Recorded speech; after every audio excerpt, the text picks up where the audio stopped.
Order a regular meeting, open session. Amanda Harnett, Here. Sarah Moses, Here. Daisy Ramirez, Present. Ariel Owens, Present. Samantha McDavid, present. David Seymour is present but stepped away for a moment. I don't know. Jeremy Olson.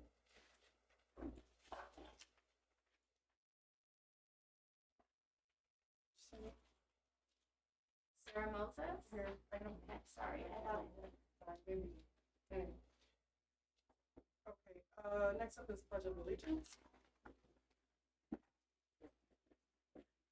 I pledge allegiance to the flag of the United States of America and to the republic for which it stands, one nation, under God, indivisible, with liberty and justice for all.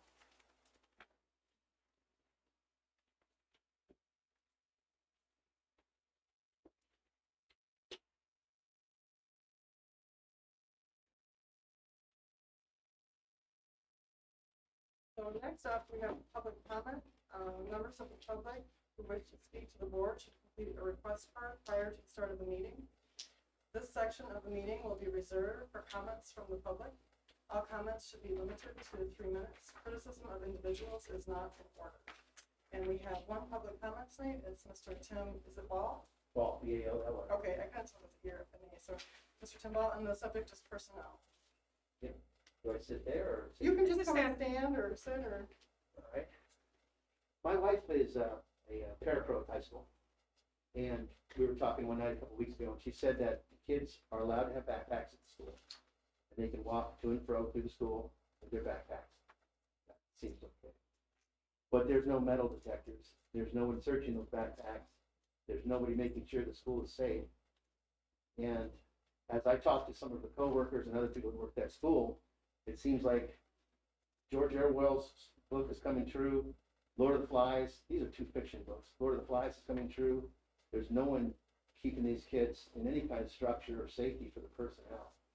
And I'm just here to say that my wife is the most dear person to me. I've never met anybody quite as dynamic as she is.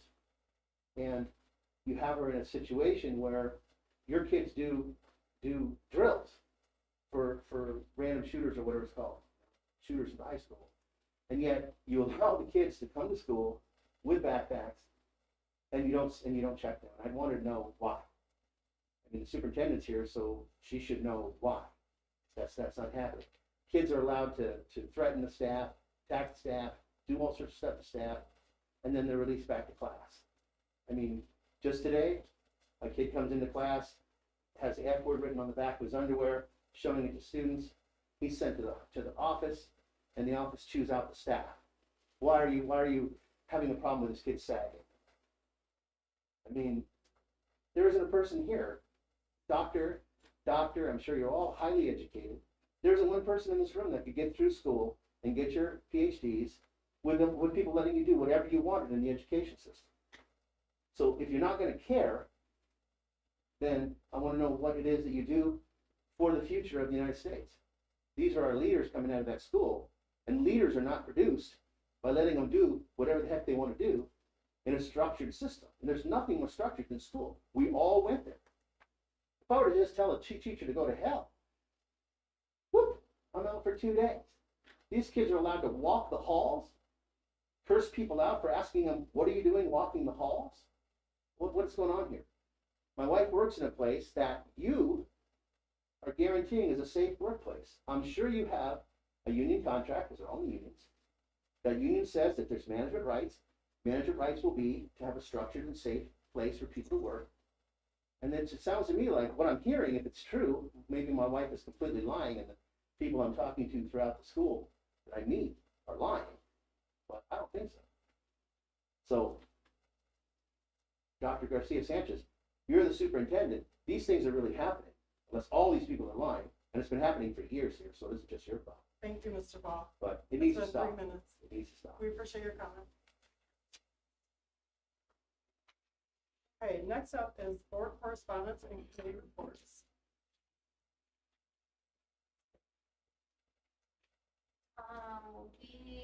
I attended a Finance and Facilities Advisory Committee meeting, and it was exciting to see all of the ways that we are able to, use ESSER funds appropriately to support staff and to support students. I think was more in our board memo about that, but. Excellent, thanks, Sam. Anybody else have any reports? I visited Jefferson Elementary last week. It's great. Got to chat with a lot of kids and stuff on the Say playground. it louder. Oh, I visited Jefferson Elementary this past week. I got to chat with some of the kids on the playground and the staff, and they're really excited to be back in person and just having fun at school this year. Excellent. And did you go to Huntley too? I did go to Huntley. I had a meeting with Mrs. Parker to kind of just talk about school climate and how the board can help. It was excellent. Excellent. Thank you for doing that. I appreciate that. Anyone? Sarah and I also attended DeKalb High School and visited, did a tour, connected with the principal, try to see also in what ways we can better support them, the staff there. It was a great visit. And I visited last week. I went to Founders, I went to Tyler, the high school, I went to Jefferson, and I went to Little John. So it was nice to connect with all of the staff, students, principals, and get a feel for what's happening in the schools. It's a very good way to connect and stay involved and know what's the general feel and how students are feeling, how teachers are feeling, how administration is feeling, how other staff is feeling. It was a really good opportunity for me. Anyone else? Great. So next we have the recommendation of our student board member, and we would like to go ahead and vote for our student board member. The vote is for Chance Kalin as our student board member. Is there a motion? So moved. Second. Okay, roll call. Amanda Harness? Yes. Samantha McDavid, yes. Sarah Moses? Yes. Ariel Owens? Yes. Daisy Ramirez? Yes. And David Seymour. Okay. And with that, we would like to go ahead and welcome Chance Kalin. Welcome, Chance.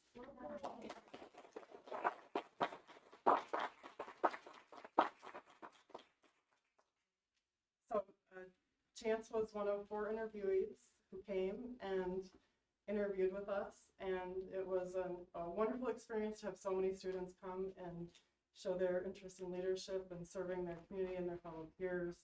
And we truly appreciate that you stepped forward and you are our #1 choice. And we really look forward to working together with you in your advisory position on the board. And you'll also have an advisory committee at the high school so that you'll be able to interact with your peers and share information back and forth regarding the board and student concerns and student issues. So welcome, and we will be following up and we'll be getting you a seat up here, okay? Thank you. Thank you very much. Welcome. Absolutely. Yay. It's very exciting. Okay, next up, we have our consent agenda. It is recommended that the Board of Education approve items A through G. Is there a motion? So moved. Second. Roll call? Samantha McDavid, yes. Sarah Moses? Yes. Ariel Owens? Yes. Daisy Ramirez? Yes. David Seymour? Yes. Amanda Harness? Yes. All right, next up is unaffiliated staff, district paid health, dental, and vision structure. Ms. Teacher Sala? Good evening. The following is a recommendation on behalf of our benefits department within human resources, and it's regarding our unaffiliated staff. Those are our employees that are not part of any of the collective bargaining units. We are recommending a change to the structure of our current district paid health, dental, and vision structure. Currently, what happens is the district has a dollar amount cap that unaffiliated employees are granted, and then they can look through the options of medical, dental, and vision insurance select which packages they want, and taking those selections and the cap dollar amount, they pay the difference for their benefits. Though currently our structure is about 6 or 7 different groups, so depending on what position you hold, you have different amounts that you're allocated. So what we are recommending is to move from a fixed dollar amount to a percentage. What that percentage will do is a couple things. Number one, it makes our administration of benefits, I don't want to say become easier, but it becomes more streamlined because we're able to manage it based on percentage versus dollar amount. Secondly, when our benefits increase, the movement of increase will move with the employee because it's a percentage versus a dollar amount. An example, if our benefits increase by $10, if the dollar amount cap stays the same, our employees are accepting the full responsibility of the cost of the increase of benefits. So this is in support of our employees and to make the administration of the work easier. So, questions?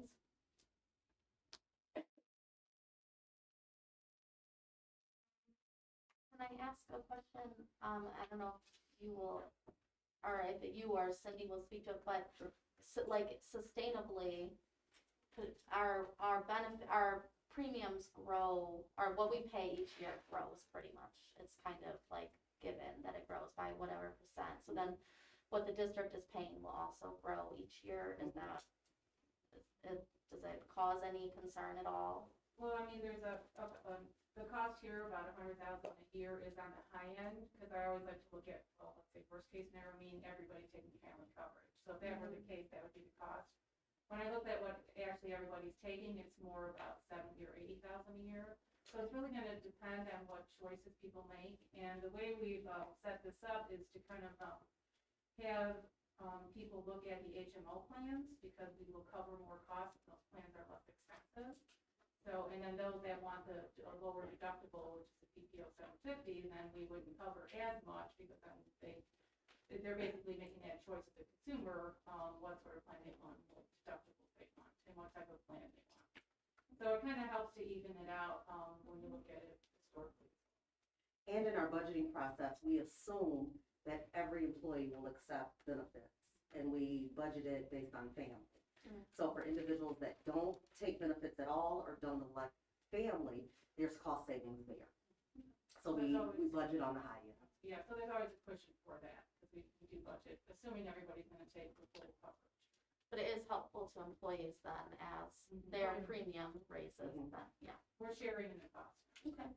So what happened last year when there was quite a significant rate increase, the cap stayed the same, employee costs increased, their annual increase through CPI got absorbed through the cost of benefits. So they technically lost money. Okay. So by going to the percentage, it will move right along with what the employee is on. Okay, any other questions on this? Okay. It is recommended the Board of Education approve the changes to the unaffiliated health, dental, and vision benefit structure effective January 1st, 2022 as presented. Is there a motion? So moved. Second. Roll call? Sarah Moses, Yes. Ariel Owens, Yes. Daisy Ramirez, Yes. David Seymour, Yes. Amanda Harlan, Yes. Samantha McDavid, yes. All right, next up is the superintendent's report and presentation. First is the salary study review and recommendations. Ms. Petersall. So before you, you have a single sheet that has a cutout of a map on it, and it talks about peer district considerations. At our last board meeting on September 21st, the question was raised by the board regarding the salary study and the research that was going on, how we were coming up with the salary ranges that we had. In doing that, we used LUDA data because that's the most comparable data that there was, but we were asked about looking at districts that look like us, districts that are more geographically located where we're located, And from the previous presentation, we pulled this slide out to share with you because it does cover the lookalike districts and the geographic districts. So this is information to support what we shared at the previous meeting. I believe board member Olson was the one who specifically asked that Correct. question, and I just, yes, you're welcome. Are there any questions about this? Any questions about the salary study in general? How are we doing for, timeline and overall? So we wanted to bring this back to make sure that we were on target with the expectations of the board. So based upon any different direction or decisions that will be made tonight, we would take that in consideration. If there are no changes, we will continue working with our consultant. We've identified what the first group of employees are that we want to move forward with to bring recommendations for, and that's the direction we're at. Okay, so everyone is still happy with this range that we determined previously moving forward? Can you verbal? What do you mean by range? This range right here? The range of 55 to 65%. This is what we agreed to Of average. in the prior meeting before the salary study was initiated by. So that's a yes? Yes. Consensus? Okay, wonderful. So yes, thank you. Thank you. Thank you. Next up is strategic plan update. Dr. Garcia Sanchez. Thank you. Good evening, everyone. So what I'd like to share with you today is that we have some updates. What you'll see, what we'll all see what's been uploaded is actually the strategic plan with the priorities, with the strategies under each one of them. But then individually, we'll also notice is where the September action items are either completed, on track, or off track. You will notice that for the first priority, there are 104 action items. And so you'll note that. I'm going to actually have Phil Eam, our Improvement and Innovation Director, talk about this report in general so that we can get the best just possible. If we're looking on page 2, where it says September actions, these were the actions that were supposed to have started in September only. You can see that 12.5% have been completed, that 90 out of 104% are on track, and actually just received an update from Ben Bell. The one thing that we were off track on is now on track, which is getting hotspots on the buses. All right, so that's an update right now. I'm not going to read you all the 104 actions, but I will give you some of the highlights.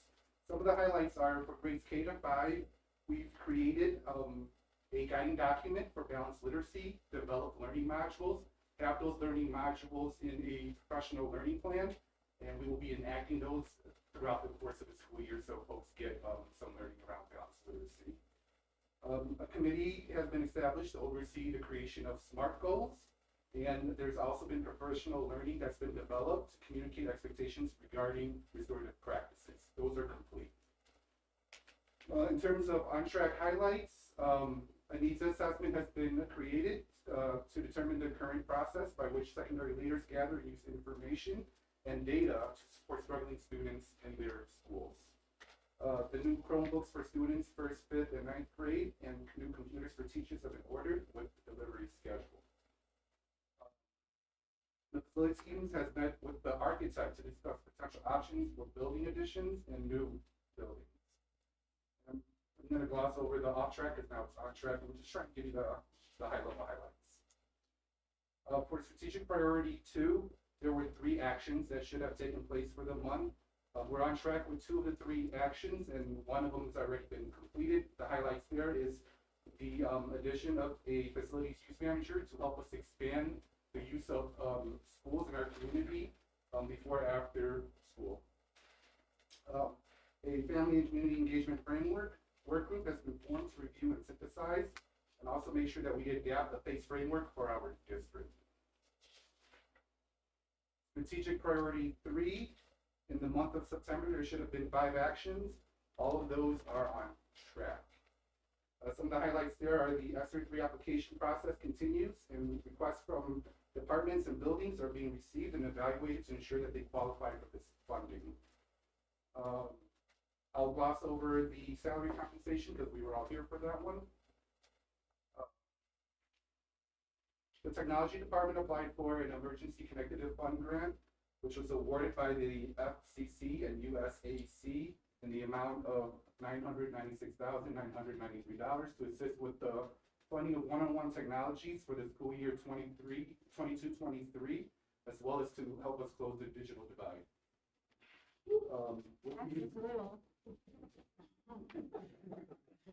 Good job.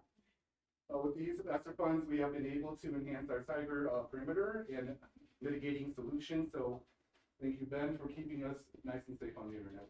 Thank you, Ben. Last but not least, our strategic priority 4 around human capital recruitment, development, and retainment. 12 actions were slated to start in September. Out of those 12 actions, all of them are on track. Some of the high-level highlights are human resources is working with our partners to create action plans and strategies for recruitment, training, and is sharing vacancies and job descriptions with our partners to make sure that we're getting positions filled. We're also working on the on-the-spot training opportunities for easy employer access, and that's already beginning. Again, around recruitment, direct targeted recruitment for hard-to-fill positions we're using media streams and community partners. The recruitment plan is, there's an additional recruitment plan that's in its infancy stages that's being developed in partnership with a couple of the partners, university partners, some University partners and some community partners, including state-funded partnerships. We also got a new badging machine last month. It is a big deal. We're gonna be using those badging machines to help us with some safety and security. Thank you, Is there any Phil. questions? So you'll notice that there was only one item that's off track and over 160 action items that have taken place over the course of September. So I want to thank the staff cabinet and their staff for their due diligence and the great work that they're doing. Couldn't be done without them. And of course, making sure that that gets implemented out to schools. We had a great session with principals today, another one on Thursday with assistant principals that will continue to inform them and to have them be partners with us in this work. So thank you so much for sharing I want to give him kudos, Phil kudos. He's the one that helps put this report together with his staff. So thank you so much for that. Excellent. Thank you, Phil. And the board is grateful to see all of these, action items being acted upon and on track and some completed. So it's really exciting to see things moving forward in the direction that we've come together to say that is important. Next up is return to in-person learning COVID issues update. Sure. So we have the executive order that we're still working under. First and foremost, kudos to HR, Deidre Salas, and all the work that she's done to make sure that we have accounted for every single one of our employees in the district and our board members to ensure that you're either vaccinated or you're testing and that we have that information. It was a rough weekend last weekend. We worked diligently. Thank you to the union leaders who also supported us, making sure we made those phone calls and getting information out so that no one had to receive any letter in their file, and we're on track. Now the only thing would be to make sure that we continue to get tested and that that procedure continues to happen. So thank you so much, Deidre, and to your staff. I bothered her weekends, all kinds of hours, and she's did a great job, so thank you for that. Now, Kyle is getting ready for Shields testing. So we're talking about a possible October 14th start, which is what Shields tells us. We're not completely sure if that'll be okay, but I'm gonna let Kyle give us a little bit more information on that. Sure. So October 14th is what they give us as our tentative launch date, assuming that everything falls into place in the rostering and then logistics of setting up on-site testing sites, making sure they're staffed. So I've reached out to Shield this week just to get an update on that launch date. As of right now, I have not heard from them this week, so we're going with October 14th. I'm gonna go ahead and plant the seed that maybe it's a week later than that. But the good news is we have the consent forms out for staff and families. As of this afternoon, we have 450 staff members who are signed up to participate in the program, which is a significant portion of our staff. And currently for students, we have 304. That being said, there was some communication that went out earlier today. Val sent some out for families, kind of a reminder, but also a step-by-step of how they can get into Skyward and complete the consent form. So we're hoping that helps our numbers. They have gone up steadily every day that the consent's been available through Skyward. So we're moving along. We'd like to get those student numbers up a little bit because I think that's really what's going to help us obviously keep our positivity rate in our schools as low as it can be, but also avoid quarantines as much as possible and keeping kids in school is the goal. Thanks, Kyle. And then, of course, I would not be remiss if I didn't give a shout out over to our maintenance and the crew that helps maintain our buildings, keeping it clean and safe for everybody. Tammy has a great system in place to make sure that everybody's doing the work and making sure that our buildings are as free of germs as possible. Let's say that, right? Tammy, thank you so much. A shout out to her and the guys. You know, and I'm saying shout outs, this is the way that I say thank you. I do this on Twitter, I do this everywhere. I want you to know that I'm grateful for the work that people do. I'm always shouting out. Today is World Teachers Day, so shout out to the teachers today as well. Okay? All right. Absolutely. Thank you. So that's it for me. Thank you. All right. Well, thank you very much to Cabinet for all the work that you've done. We greatly appreciate it. We know it's been a lot. And of course, shout out to the teachers because absolutely we appreciate everything that teachers are doing now. And I mean, all of our staff in the district, really, it's been a crazy ride through COVID. So we appreciate everyone tremendously. And with that, I will go ahead and ask for a motion to adjourn. So moved. Second. Roll call. Oh, all in favor? Aye. Aye. Okay. And we're gonna move back into closed session. So we will go ahead and make a motion. We'll let everybody go ahead and step out.